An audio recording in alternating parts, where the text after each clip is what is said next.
آیا تا حالا فکر کردین یه دزد چطور میتونه از سرقت به مطالعه کشیده بشه؟ یا یه بمب واقعی به گردن پیک پیتزا بسته بشه؟ این ویدیو درباره دزدهاییه که پایانشون مثل فیلم‌های جناییه اما واقعیه. آماده این تا با دزدی‌های آشناشین که نه تنها قانون رو دور زدن بلکه داستان زندگیشون از خود سرقت عجیب تره. پس تا آخر ویدیو همراه ما باش چون مورد پنجم واقعا مغزتو منفجر میکنه.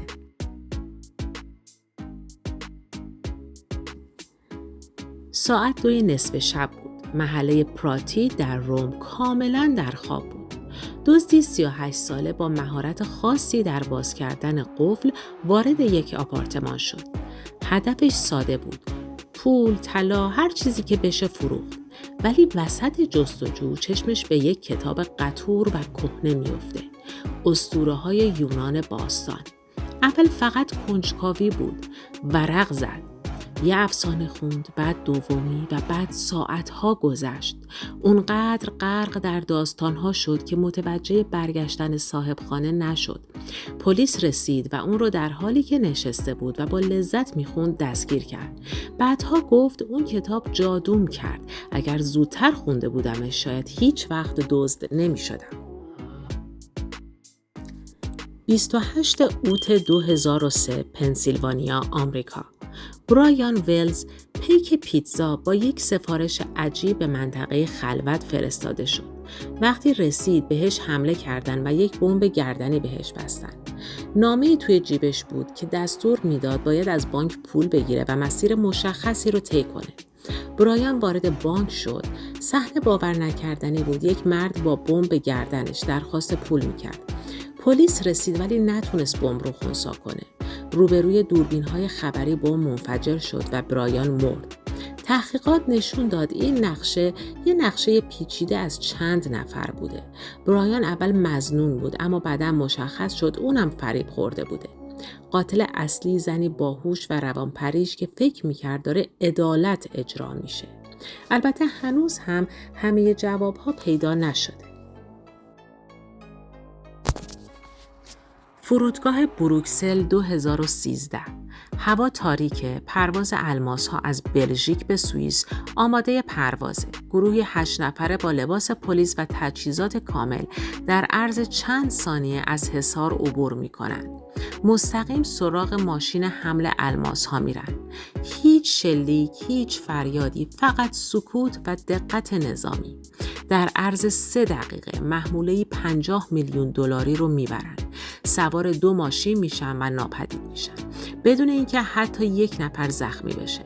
پلیس ماها دنبال سرنخ گشت. فقط یکی از خودروها پیدا شد، متروکه و بدون اثر انگشت. دزدی که هنوز هم بهش میگن کامل ترین سرقت بی‌نقص اروپا. بوئنوس آیرس سال 2006. 5 دزد وارد بانکی میشن. 23 نفر رو گروگان میگیرن. پلیس فکر میکنه این یه گروگانگیری عادیه. مذاکره شروع میشه اما در واقع اون دزدها تونلی از فاضلاب شهر به زیر بانک حفر کرده بودن.